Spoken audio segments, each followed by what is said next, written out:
नमस्कार. भारतभूमी या चॅनलमध्ये आपलं स्वागत आहे. आज आपल्यासोबत आहे भंतेजी प्रज्ञा बोधी. आज आपण यांची मुलाखत घेणार आहोत. भंतेजी, नमो बुद्धाय, जय भीम. नमो बुद्धाय, जय भीम. भंतेजी, तुम्ही मला सांगा, भारतामध्ये सध्या महाबोधी विहारावर जे ठिकठिकाणी आंदोलन होत आहे, याविषयी आपल्याला काय वाटतं? नमो बुद्धाय, जय भीम. भारतभूमी या चॅनलच्या सर्व दर्शकांना मी या ठिकाणी आज शुभेच्छा देऊ इच्छितो आणि विशेष चॅनलचे जे काही संचालक मंडळ आहे त्यांना मी शुभेच्छा देऊ इच्छितो की आज जे भारतामध्ये ज्वलंत जो प्रश्न उभा राहिलेला आहे त्या ज्वलंत प्रश्नाला वाचा फोडण्याचं काम आपल्या भारतभूमी चॅनलच्या माध्यमातून आपण सहकार्य करत आहात, त्याबद्दल तुमचं खूप खूप अभिनंदन. धन्यवाद.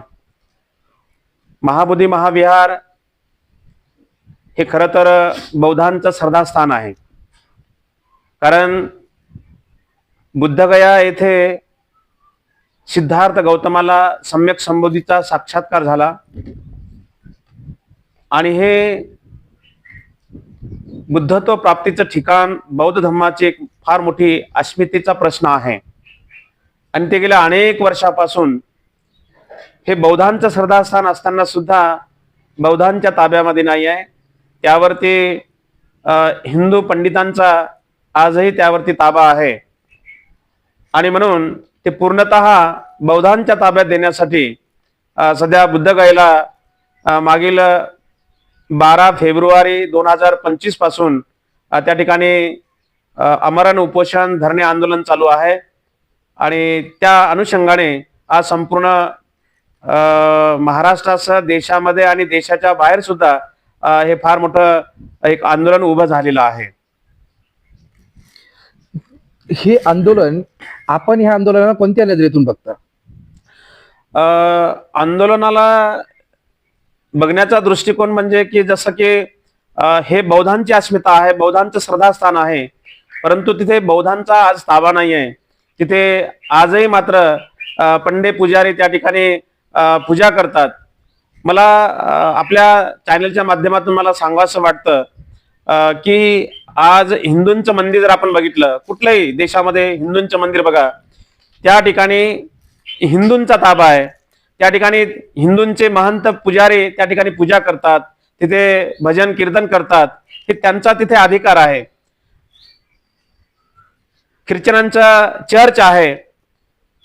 भारतामध्ये असं कोणतं चर्च आहे का की त्या चर्चमध्ये ख्रिश्चन समाजाचा अधिकार नसून इतर समाजाचा त्या ठिकाणी पूजा अर्चा करतात किंवा तिथे त्यांचा ताबा आहे? किंवा मुस्लिम समाजाची आपण मस्जिद समजतोय, या मस्जिदमध्ये असं कोणती अशी मस्जिद आहे का भारतामध्ये की मुस्लिमांची मस्जिद आहे परंतु त्या ठिकाणी हिंदूंचे पुजारी आहेत का, तिथे बौद्ध भिक्खूंचा ताबा आहे? असं कुठेही नाहीये. मग हे बौद्धांचं श्रद्धास्थान असलेलं बुद्धगया येथील महाबोधी महाविहार, जे की सम्राट अशोकराजांनी ते बुद्ध विहाराची निर्मिती केली, मग या विहारामध्ये भगवंताच्या मूर्त्यांना 5 पांडव तयार करून त्यांना वेगवेगळे नावं देऊन भगवंताच्या मूर्तींना त्यांनी पांडव करून त्या ठिकाणी अशा प्रकारच्या अवडंबर त्या ठिकाणी चालू केलेल्या आहेत. आणि म्हणून माझं म्हणणं आहे की हे बौद्धांची अस्मिता असलेलं श्रद्धास्थान असलेलं हे पूर्णतः बौद्धांच्या ताब्यामध्ये दिलं पाहिजे. 1949 ला यावर कायदा केला. ह्या कायद्याला तुम्ही कोणत्या नजरेतून बघता? 1949चा जो कायदा आहे हा भारत स्वतंत्र पूर्वीचा कायदा आहे. इंग्रजांचा तो कायदा आहे. मग भारत स्वतंत्र झाल्यानंतर सुद्धा इंग्रजांचा आज मोठ्या उत्साहानं भारतामध्ये 75वा वर्धापन दिन साजरा केला भारत स्वतंत्र झाला म्हणून. तर एवढ्या 75 वर्षामध्ये सुद्धा बौद्धांना आणखी सुद्धा न्याय नाही मिळाला. आपण बघतोय की काश्मीरमध्ये 370ची जी कलम आहे ते शासनानं हटवली, तिथे हटवून नवीन कायदा तयार केला. मग ही बौद्धांच्या महाबोधी महाविहारावरती भारत स्वतंत्र पूर्वीचा इंग्रजाचा कायदा आजही का लागू आहे? आणि म्हणून माझं असं म्हणणं आहे आपल्या चॅनलच्या माध्यमातून शासनाला मागणी आहे की जसं काश्मीरमध्ये 370 कलम हटवून नवीन कायदा तयार केला, त्या पद्धतीने स्वतंत्र भारत पूर्वीचा जो इंग्रजाचा जो कायदा आहे 1949चा कायदा, तो कायदा हटवून नवीन भारतीय राज्यघटनेच्या कलमानुसार बौद्धांना पूर्णतः ते बुद्धविहार बौद्धांच्या ताब्यात द्यावं असं माझं या कायद्याकडे बघतोय. अच्छा, बौद्ध समाजाला किंवा बौद्ध जनतेला आपण काय आवाहन करू इच्छिता? मी बौद्ध जनसमुदाय, संपूर्ण आंबेडकर चळवळीतील कार्यकर्त्यांना, समाज बांधवांना, भिक्खू भिक्खुनींना, उपासक उपासिकांना मी या भारतभूमी या चॅनेलच्या माध्यमातून मी आव्हान करू इच्छितो. मी बघू लागलोय 12 फेब्रुवारी 2025 पासून हे आंदोलन तीव्र गतीने आंदोलन सुरू झालेलं आहे. मी स्वतः त्या बुद्धगयेला 50 लोकांना घेऊन त्या आंदोलनामध्ये सहभागी झालो होतो आणि बुद्धगयेहून मी वापस आल्यानंतर तालुक्यामध्ये पण फार मोठं धरणे आंदोलनाचा मी या ठिकाणी एक मोठा आंदोलन राबवलेलं आहे. आणि 1 महिना झाला संपूर्ण महाराष्ट्रामध्ये प्रत्येक जिल्ह्यामध्ये, प्रत्येक तालुक्याच्या ठिकाणी माननीय कलेक्टर साहेबांना असेल, तहसीलदार साहेबांना असेल, SDM साहेबांना असेल, की प्रत्येक तालुक्यामध्ये अशा प्रकारचं निवेदन धरणे आंदोलन चालू आहे. तर या आंदोलनाकडे शासन कुठल्या नजरेनं काय बघते हे तर आपल्याला काही सांगता येणार नाही. परंतु मी जनतेला आव्हान करू इच्छितो की आपण तालुक्यामध्ये वेगवेगळं निवेदन देऊन, जिल्ह्यामध्ये वेगवेगळं निवेदन देऊन त्याच्यावर शासनावर मला वाटतं एवढा काही परिणाम होणार नाही. कारण शासनाने मुद्दाम होऊन झोपेचं सोंग घेतलेलं आहे आणि म्हणून झोपेतून जागी आणि खडबडीत जागी करण्यासाठी महाराष्ट्रातील तमाम आंबेडकरी बौद्ध उपासक उपासिका माता भगिनी बांधवांनी खरं तर बुद्धगयेमध्ये त्या बिहार राज्यामध्ये जाऊन ते जसं काश्मीरमध्ये 370 कलम हटवून नवीन कायदा तयार केला, त्या पद्धतीने स्वतंत्र भारत पूर्वीचा जो इंग्रजाचा जो कायदा आहे 1949चा कायदा, तो कायदा हटवून नवीन भारतीय राज्यघटनेच्या कलमानुसार बौद्धांना पूर्णतः ते बुद्धविहार बौद्धांच्या ताब्यात द्यावं असं माझं या कायद्याकडे बघतोय. अच्छा, बौद्ध समाजाला किंवा बौद्ध जनतेला आपण काय आवाहन करू इच्छिता? मी बौद्ध जनसमुदाय, संपूर्ण आंबेडकर चळवळीतील कार्यकर्त्यांना, समाज बांधवांना, भिक्खू भिक्खुनींना, उपासक उपासिकांना मी या भारतभूमी या चॅनेलच्या माध्यमातून मी आव्हान करू इच्छितो. मी बघू लागलोय 12 फेब्रुवारी 2025 पासून हे आंदोलन तीव्र गतीने आंदोलन सुरू झालेलं आहे. मी स्वतः त्या बुद्धगयेला 50 लोकांना घेऊन त्या आंदोलनामध्ये सहभागी झालो होतो आणि बुद्धगयेहून मी वापस आल्यानंतर तालुक्यामध्ये पण फार मोठं धरणे आंदोलनाचा मी या ठिकाणी एक मोठा आंदोलन राबवलेलं आहे. आणि 1 महिना झाला संपूर्ण महाराष्ट्रामध्ये प्रत्येक जिल्ह्यामध्ये, प्रत्येक तालुक्याच्या ठिकाणी माननीय कलेक्टर साहेबांना असेल, तहसीलदार साहेबांना असेल, SDM साहेबांना असेल, की प्रत्येक तालुक्यामध्ये अशा प्रकारचं निवेदन धरणे आंदोलन चालू आहे. तर या आंदोलनाकडे शासन कुठल्या नजरेनं काय बघते हे तर आपल्याला काही सांगता येणार नाही. परंतु मी जनतेला आव्हान करू इच्छितो की आपण तालुक्यामध्ये वेगवेगळं निवेदन देऊन, जिल्ह्यामध्ये वेगवेगळं निवेदन देऊन त्याच्यावर शासनावर मला वाटतं एवढा काही परिणाम होणार नाही.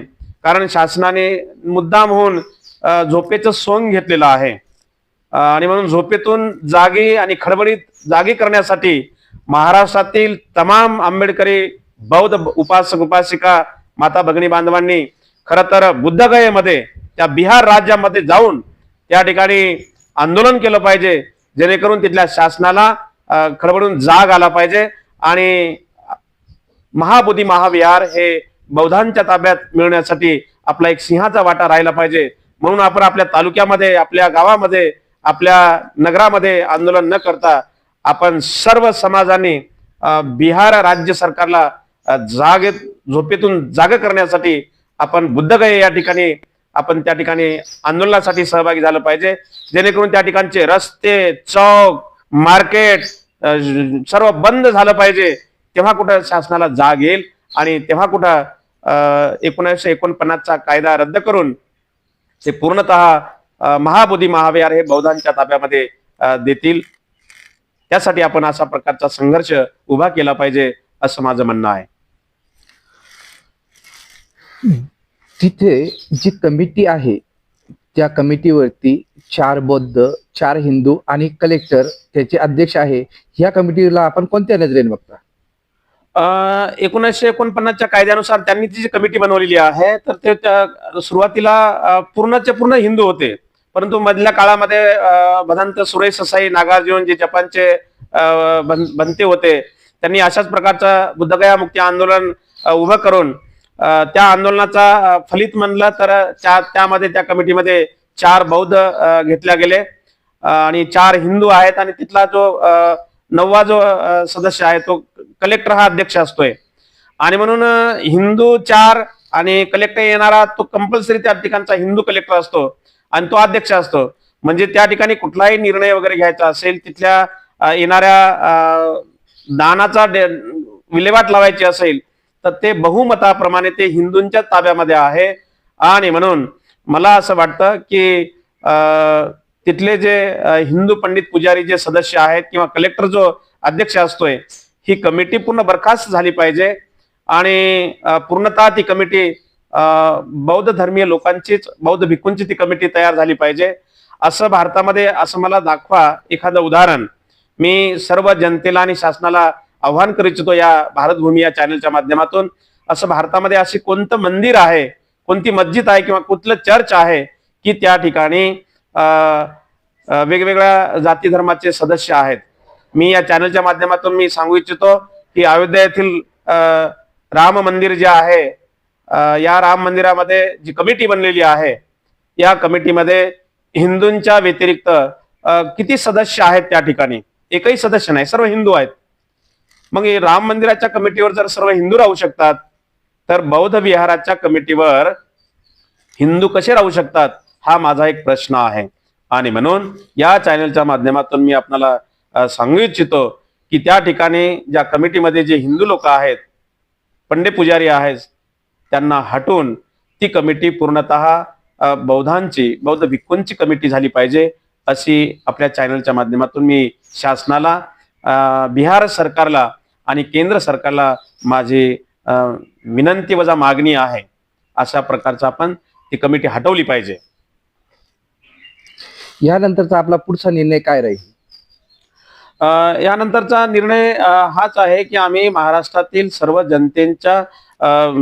जनतेंना घेऊन आम्ही बुद्धगयेमध्ये धरणे आंदोलन आणि तिथल्या शासनाला जाग येण्यासाठी आणि तो कायदा हटवून पूर्णतः बुद्धगया महाबोधी महाविहार हे बौद्धांच्या ताब्यामध्ये लवकरात लवकर कसं मिळेल यासाठी आम्ही पुढच्या आखणी करणार आहोत. तर आपल्यासोबत होते हे महाबोधी प्रज्ञाबोधी बनतेजी. आज आपण यांची मुलाखत घेतली. नमस्कार, धन्यवाद. नमो बुद्धाय, जय भीम. अशा नवीन नवीन अपडेट बघण्यासाठी भारतभूमी या YouTube चॅनलला लाईक करा, शेअर करा, सबस्क्राईब करा. धन्यवाद.